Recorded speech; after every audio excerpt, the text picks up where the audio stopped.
আসসালামু আলাইকুম প্রিয় অডিয়েন্স, আমি আপনাদেরকে দেখাচ্ছি ঢাকা মিরপুর 2-এর একটি বলা যায় কি মানে ফুটপাত মিনি রেস্টুরেন্ট খিচুড়ি ঘর। এই খিচুড়ি ঘর শুধু যাওয়ার পথে দেখতাম, আসতাম। তা আজকে আসলাম এই খিচুড়ি ঘরে খিচুড়ি খেতে। তো খিচুড়ি ঘরে দেখেন কী কী খাবার আর কি আইটেম রয়েছে। আমরা দেখতে পাচ্ছি এখানে বিভিন্ন রকম এখানে আছে আপনার দেশি মুরগি, কালাবোনা, গরুর মাংস, মুরগি, ব্রয়লার, এগুলা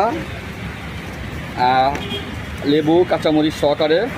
মামা একটু দেখি আপনার খিচুড়ি, এটা একটু দেখি দেখি দেখি এটা একটু খুলেন তো একটু। হ্যাঁ দেখি এটা খুলছি খিচুড়ি। তো এখানে মামা আর কি কি আছে মানে খিচুড়ি ঘরের সাথে, মানে খিচুড়ি ঘরে আর কি কি পাওয়া যায়? পোলাও, সাদা ভাত, বিরিয়ানি এগুলো পাওয়া যায়? সাদা ভাত পাওয়া যায়, পোলাও পাওয়া যায়, খিচুড়ি পাওয়া যায়। ও সাদা ভাত, পোলাও, বিরিয়ানি। হ্যাঁ মাশাআল্লাহ, আলহামদুলিল্লাহ।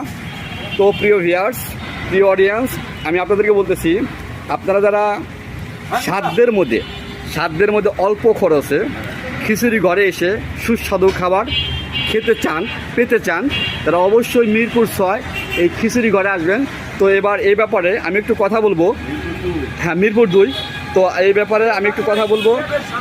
হ্যাঁ এই ব্যাপারে আমি একটু কথা বলবো যে এই খিচুড়িঘর রেস্টুরেন্টের যিনি মূল মালিক, তার সাথে একটু কথা বলবো। জি ভাইয়া আসেন। তো ভাই কী নাম আপনার? আমার নাম সুরুজ। আপনার নাম মোহাম্মদ সুরুজ। আচ্ছা আচ্ছা, এই ব্যবসা আপনি কত বছর ভাইয়া? ভাইয়া করোনার পরে। ও করোনার পর, অর্থাৎ কি 21 সালের পর দিকে না? তো আল্লাহর অশেষ রহমতে কেমন চলতেছে আপনার ব্যবসা? আলহামদুলিল্লাহ খুব ভালো। আলহামদুলিল্লাহ খুব ভালো। প্রিয় অডিয়েন্স, সুরুজ ভাই তার খিচুড়িঘর রেস্টুরেন্টে খিচুড়ি বিজনেস খুব সুন্দর, আলহামদুলিল্লাহ।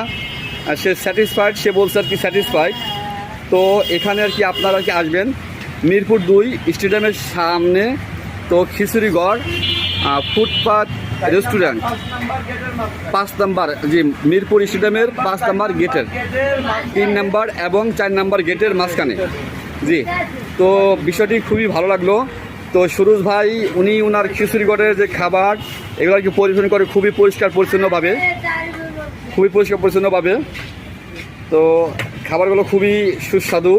দেখেন রান্নাবান্না খুবই পরিষ্কার পরিচ্ছন্ন। তা আপনারা অবশ্যই আসবেন মিরপুর 2 নম্বর স্টেডিয়ামের পাশে 3 নম্বর এবং 4 নম্বর গেটের মাঝামাঝি প্রায়। সুরুজ ভাই।